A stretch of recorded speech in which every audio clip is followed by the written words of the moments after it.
ನಮಸ್ತೆ. ಇವತ್ತು ಬುಧವಾರ. ಇವತ್ತು ಹನಿ ಬನಾನಾ ಚಾಕ್ಲೇಟ್ ಕೇಕ್ ಮಾಡ್ತೀನಮ್ಮ ಅಂತ ಹೇಳಿ ಮಾಡ್ತಿದ್ಲು. ನಾನು ರೆಸಿಪಿನ ಶೂಟ್ ಮಾಡಿಕೊಂಡು ನಿಮ್ಮ ಜೊತೆ ಎಲ್ಲ ಶೇರ್ ಮಾಡೋಣ ಅಂತ ಹೇಳಿ ಶೂಟ್ ಮಾಡ್ತಿದ್ದೆ. ಅಷ್ಟೊತ್ತಿಗೆ ಮನೆಗೆ ಯಾರೋ ಬಂದರು. ನಾನು ಅವ್ರ ಜೊತೆ ಮಾತಾಡ್ಕೊಂಡಿದ್ಬಿಟ್ಟೆ. ಇನ್ನು ನಾನು ಟ್ರೈಪಾಡ್ಗೆ ಮೊಬೈಲ್ನ ಫಿಕ್ಸ್ ಮಾಡಿ ಹೋಗಿದ್ದೆ. ಅವಳು ಶೂಟ್ ಆಗ್ತಿದೆ ಅಂದ್ಕೊಂಡು ಅವಳ ಪಾಡ್ಗೆ ಅವಳು ಮಾಡ್ಕೊಂಡಿದ್ದಾಳೆ. ಬಟ್ ಅದರಲ್ಲಿ ಒಂದೆರಡು ಶಾಟ್ ಮಿಸ್ ಆಗಿಬಿಟ್ಟಿದೆ. ಹಾಗಾಗಿ ಇಲ್ಲಿ ನಾನು ರೆಸಿಪಿನ ಶೇರ್ ಮಾಡೋಕ್ಕಾಗಲಿಲ್ಲ. ಸೊ ನೆಕ್ಸ್ಟ್ ಟೈಮ್ ಎಗೇನ್ ಅವಳೇನಾದರೂ ಇದನ್ನು ಮಾಡಿದ್ರೆ ನಾನು ಖಂಡಿತ ರೆಸಿಪಿ ಶೇರ್ ಮಾಡ್ಕೊತೀನಿ ನಿಮ್ಮ ಜೊತೆ.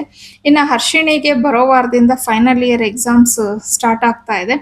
ಸೊ ಹಾಗಾಗಿ ಇವಾಗ ಅವಳಿಗೆ ಒಂದು 10 ದಿನ ಏನೋ ರಜಾ ಇದೆ, ಸ್ಟಡಿ ಹಾಲಿಡೇಸ್ ಅಂತ ಹೇಳಿ. ಸರಿ ಓದ್ಕೊಳ್ಳುವಾಗ ಮಿಡಲಲ್ಲಿ ಸ್ವಲ್ಪ ಬ್ರೇಕ್ ತೊಗೊಂಡು ಈ ರೀತಿ ಬಂದು ಏನಾದರೂ ಒಂದು ರೆಸಿಪಿನ ಟ್ರೈ ಮಾಡ್ತಿರ್ತಾಳೆ. ಅವಳಿಗೆ ಕುಕ್ಕಿಂಗ್ ಅಂದರೆ ತುಂಬಾ ಇಷ್ಟ. ಸೊ ನಾನು ಎನ್ಕರೇಜ್ ಮಾಡ್ತೀನಿ, ಮಾಡಲಿ ಅವರೂ ಕಲೀಲಿ ಅಂತ ಹೇಳಿಬಿಟ್ಟು. ಸೊ ಇನ್ನು ಬನಾನಾ ಕೇಕ್ ಅಂತೂ ತುಂಬಾ ಚೆನ್ನಾಗಾಗಿತ್ತು. ಸೊ ನೆಕ್ಸ್ಟ್ ಟೈಮ್ ಖಂಡಿತ ಶೇರ್ ಮಾಡ್ಕೊತೀನಿ.